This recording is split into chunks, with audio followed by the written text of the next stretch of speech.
আসসালামু আলাইকুম। আশা করি সবাই ভালো আছেন। আমরা জানি স্যামসাং এই বছর দুইটি ফোল্ডেবল ডিভাইস বাজারে এনেছে। এটি হচ্ছে স্যামসাং জেড ফোল্ড 3 আর এটি হচ্ছে স্যামসাং জেড ফ্লিপ 3। কিছুদিন পূর্বে আমি জেড ফ্লিপ 3-র একটা রিভিউ করেছিলাম। যারা এখনও দেখেননি চ্যানেলটিতে দেখে নিতে পারেন। বক্সটি,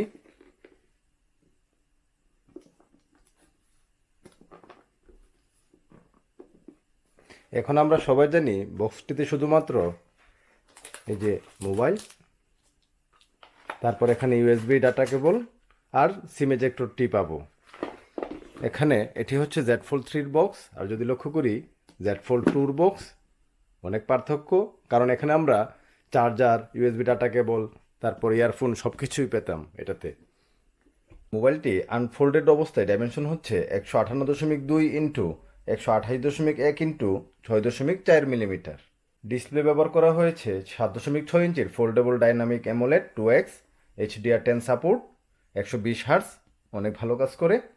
88.8% স্ক্রিন টু বডি রেটিও। প্লাস্টিকের সংমিশ্রণে এই ডিসপ্লেটা বানানো হয়েছে। 1768 ইন্টু 2208 পিক্সেল, 374 পিপিআই ডেন্সিটি।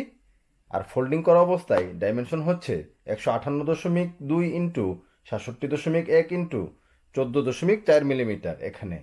আর এখানে 14.16 মিলিমিটার। আর এখানে পাবো আমরা 6.2 ইঞ্চি ডাইনামিক অ্যামোলেড 2x এর 832 ইন্টু 2268 পিক্সেলসের display, 120 hertz. Corning Gorilla Glass Victus ব্যবহার করা হয়েছে। পিছনেও Corning Gorilla Glass Victus ব্যবহার করা হয়েছে, অনেক মজবুত। আর ফ্রেমগুলো অ্যালুমিনিয়ামের তৈরি, যার কোয়ালিটি অনেক ভালো। IPX8 ওয়াটার রেজিস্ট্যান্ট, যা 1.5 মিটার গভীর পানিতে সর্বোচ্চ 30 মিনিট পর্যন্ত থাকতে সক্ষম। ওজন 271 গ্রাম। ডান পাশে দেখতে পাবো ভলিউম বাটন, তারপর পাওয়ার অন অফ বাটন, যা ফিঙ্গারপ্রিন্ট সেন্সর হিসেবেও ব্যবহার হয়ে থাকে। নিচের অংশে স্পিকার, তারপর USB type C port, microphone. মোবাইলটিতে অনেকগুলো মাইক্রোফোন ব্যবহার করা হয়েছে। এখানে যদি লক্ষ্য করি একটি, আর উপরে আরও 3টি মাইক্রোফোন দেখতে পাবো। খুবই ভালো রেজিস্ট্রেশন করে। এখানেও স্পিকার, তারপর বাম পাশে স্যামসাংয়ের লোগো। পিছনের অংশে ক্যামেরা 3টি কালারে পাওয়া যায়। এটি হচ্ছে গ্রিন, অনেক সুন্দর একটি কালার। তারপর সিলভার এবং ব্ল্যাক। 2 ধরনের মেমোরিতে পাওয়া যায়। 12 GB র্যামের সাথে 256 GB অথবা 512 GB UFS 3.1 মেমোরিতে। আর স্টেরিও স্পিকার থাকাতে সাউন্ড কোয়ালিটি খুবই ভালো। আমরা ইচ্ছা করলে এই ডিসপ্লেতেও ভিডিও দেখতে পারি, কোয়ালিটি খুবই ভালো। অথবা এখানেও দেখতে পারি,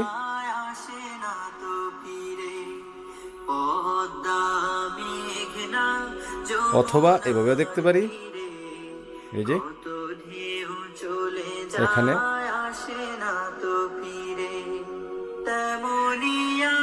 এখানে আমরা যদি লক্ষ্য করি একটি ক্যামেরা আছে আন্ডার ডিসপ্লে। সাদা ডিসপ্লে হওয়াতে এই ক্যামেরাটি তেমন একটি বোঝা যায় না। এই যে এখানে ক্যামেরাটি। আর এখানে যদি লক্ষ্য করি এটি হচ্ছে স্যামসাং জেড ফোল্ড 2।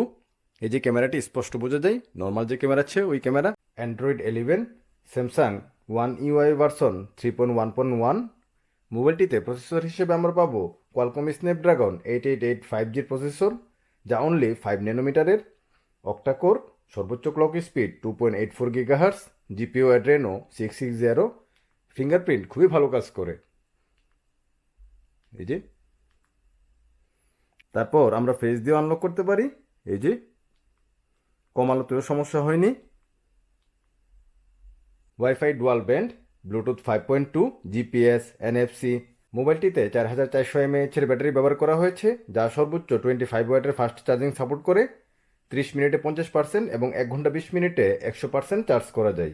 আর ফাস্ট ওয়্যারলেস চার্জিংও সাপোর্ট করে সর্বোচ্চ 11 ওয়াট পর্যন্ত। রিভার্স ওয়্যারলেস চার্জিং সাপোর্ট করে সর্বোচ্চ 4.5 ওয়াট পর্যন্ত। প্রাইমারি ক্যামেরাটি 12 মেগাপিক্সেলের ওয়াইড ক্যামেরা, যার অ্যাপারচার f1.8 26 মিলিমিটারের। তারপর আছে 12 মেগাপিক্সেলের আল্ট্রা ওয়াইড ক্যামেরা, যার অ্যাপারচার f2.2 12 মিলিমিটারের, 123 ডিগ্রি পর্যন্ত ক্যাপচার করতে সক্ষম। আর আছে 12 মেগাপিক্সেলের টেলিফোটো, যার অ্যাপারচার f2.4 52 মিলিমিটারের, যা 2x অপটিক্যাল জুমে ব্যবহার করা হয়ে থাকে। আর এখানে লেড ফ্ল্যাশ, খুবই পাওয়ারফুল। এই ক্যামেরা দিয়ে ভিডিও করা যায় সর্বোচ্চ 4K 60 FPS এ। আর ফ্রন্টে পাবো আমরা 10 মেগাপিক্সেলের একটি ক্যামেরা, যার অ্যাপারচার f2.2 26 মিলিমিটারের। এই ক্যামেরা দিয়েও ভিডিও করা যায় সর্বোচ্চ 4K 60 FPS এ। আনফোল্ডেড অবস্থায় আমরা 4 মেগাপিক্সেলের একটি ক্যামেরা দেখতে পাবো, যার অ্যাপারচার f1.8। এই ক্যামেরা দিয়ে ভিডিও করা যায় সর্বোচ্চ ফুল এইচডি 60 FPS এ। আমরা ইচ্ছা করলে এই মেইন ক্যামেরাগুলোকে সেলফি ক্যামেরা হিসেবেও ব্যবহার করতে পারি। ক্যামেরাটি অন করে আমরা এই অপশনটি অ্যাক্টিভ করে নিতে পারি, এই যে এটি। এভাবে ভাঁজ করেও আমরা এখান থেকে বিভিন্ন অপশন অ্যাক্টিভ করতে পারি।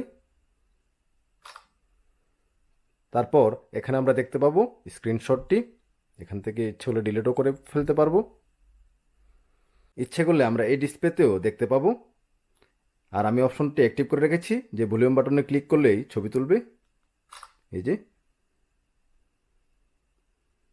ক্যামেরার অপশনগুলো ultra wide, 2x optical zoom, সর্বোচ্চ 10x জুম পর্যন্ত সাপোর্ট করে। তারপরে এখানে বিভিন্ন অপশন আছে, camera settings,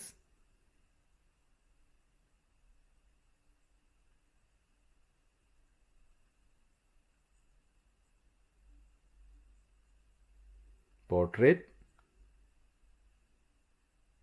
single take, video,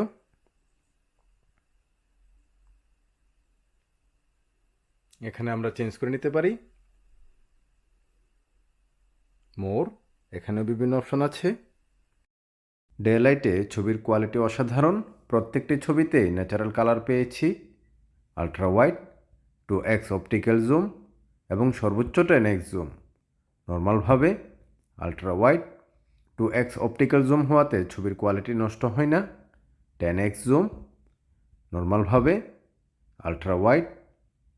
ইনডোরেও কম আলোতে ছবির কোয়ালিটি ভালো। রাতে আমি S21 আলট্রা এবং Z Fold 3 দিয়ে ছবি তুলেছিলাম, তো আমার কাছে Z Fold 3 ছবির কোয়ালিটি বেস্ট মনে হয়েছে। পোর্ট্রেট মোডেও ছবির কোয়ালিটি ভালো, ফ্রন্ট ক্যামেরায়, এটিও ফ্রন্ট ক্যামেরায়, আর এটি ফ্রন্ট ক্যামেরায় পোর্ট্রেট মোডে। ভিডিওটি করা হচ্ছে গাড়ি চলন্ত অবস্থায় 4K 60 FPS এ।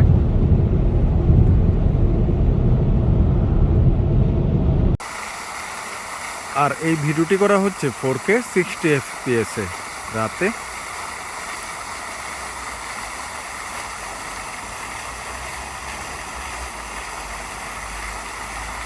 সেটিংসের অপশনগুলো দেখব।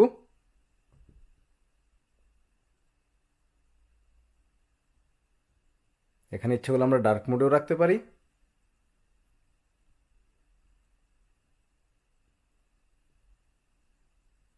Always on display.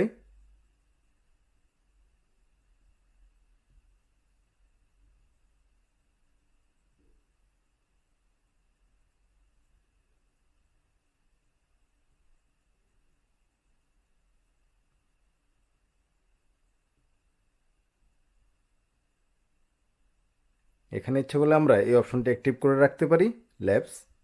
তারপর ইচ্ছা করলে এখানে গিয়েও আমরা বিভিন্ন অপশন এখান থেকে অ্যাক্টিভ করতে পারি, যেমন ক্রোম। যদি এখানে আমি ক্রোম ইউজ করতে যাই, এই যে মোবাইলটিকে এভাবে ভাঁজ করেও, এই যে। তারপর ইচ্ছা করলে আমি ম্যাপসও ইউজ করতে পারি এভাবে, মোবাইলটিকে এভাবে ভাঁজ করে রেখে।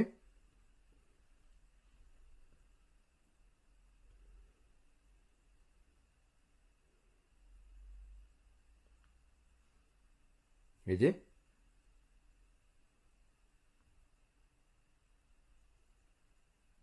এই স্যামসাং Z Fold 3-তে আমরা ইচ্ছা করলে S Penও ব্যবহার করতে পারি। এখানে আরও অনেক অপশন আছে। মোবাইলটি দিয়ে কিছুক্ষণ গেমস খেলার পর আমি হিটিং ইস্যু লক্ষ্য করেছি। এখানে ভালো গরম হয়ে যাচ্ছিল এই পিছনের অংশে।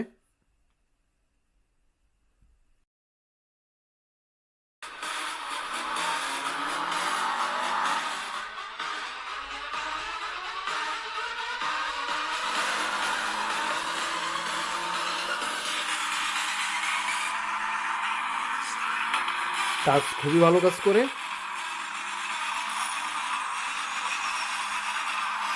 মোবাইলটি খুলে থাকা অবস্থায় আমরা বাইরে যদি ব্যবহার করে থাকি, এখানে অনেক ধুলা লেগে থাকে। সূর্যের আলোর নিচেও এই ডিসপ্লেতে ব্রাইটনেসে কোনো সমস্যা হচ্ছিল না, তবে এই ডিসপ্লেটি ব্রাইটনেসে আমি অনেক ভালো মনে করি। জেড ফোল্ড 3 এবং জেড ফোল্ড 2-র মধ্যে আমরা পার্থক্য দেখতে পাবো যদি লক্ষ্য করি পিছনের অংশে। এটা হচ্ছে জেড ফোল্ড 3 আর এটা হচ্ছে জেড ফোল্ড 2। প্রথমেই ক্যামেরার সেন্সরগুলো আমাদের চোখে পড়বে পিছনের অংশে। দুইটিতেই 12 মেগাপিক্সেলের ক্যামেরা ব্যবহার করা হয়েছে। জেড ফোল্ড 3-তে আমরা সেন্সরগুলো একটু বড় দেখব। ডান পাশে যদি লক্ষ্য করি, আমার বাম হাতে হচ্ছে জেড ফোল্ড 3 এবং ডান হাতে জেড ফোল্ড 2। এখানে সিম স্লটটা জেড ফোল্ড 3-তে উপরের অংশে আর জেড ফোল্ড 2-তে নিচের অংশে। এখানে সেন্সর, ফিঙ্গারপ্রিন্ট, ভলিউম বাটন। এখানে ডিজাইনে আমরা কিছু চেঞ্জ পাবো। আর উপরের অংশে লক্ষ্য করলে দেখতে পাবো জেড ফোল্ড 2-তে একটা মাইক্রোফোন আর জেড ফোল্ড 3-তে 3টি মাইক্রোফোন। নিচের অংশে যদি লক্ষ্য করি, জেড ফোল্ড 3-তে একটা মাইক্রোফোন আর জেড ফোল্ড 2-তেও একটা মাইক্রোফোন। এই অংশে স্যামসাং লেখাটি দেখতে পাবো। আর মোবাইলটি যদি খুলি, জেড ফোল্ড 3 এবং জেড ফোল্ড 2। জেড ফোল্ড 3-র থিকনেস 6.4 মিলিমিটার আর জেড ফোল্ড 2-র থিকনেস 6.9 মিলিমিটার। তারপর ওজনেও পার্থক্য। জেড ফোল্ড 3 271 গ্রাম আর জেড ফোল্ড 2 282 গ্রাম।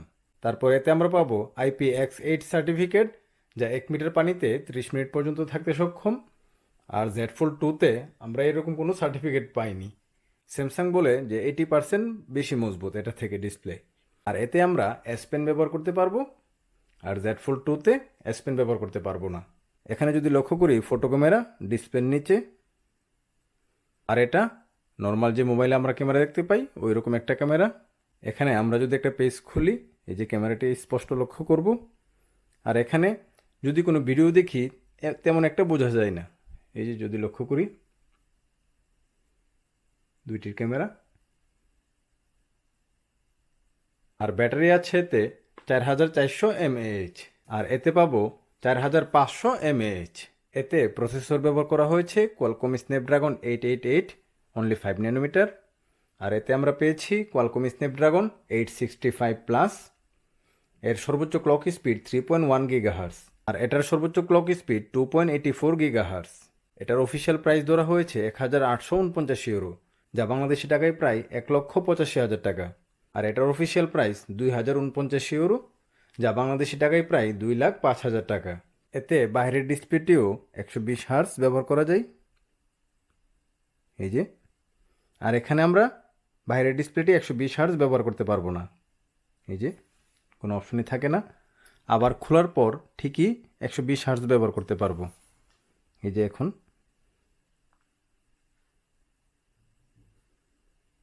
স্যামসাং জেড ফোল্ড 3 256 জিবির অফিসিয়াল প্রাইস হচ্ছে 1849 ইউরো, যা বাংলাদেশি টাকায় প্রায় 1,85,000 টাকা।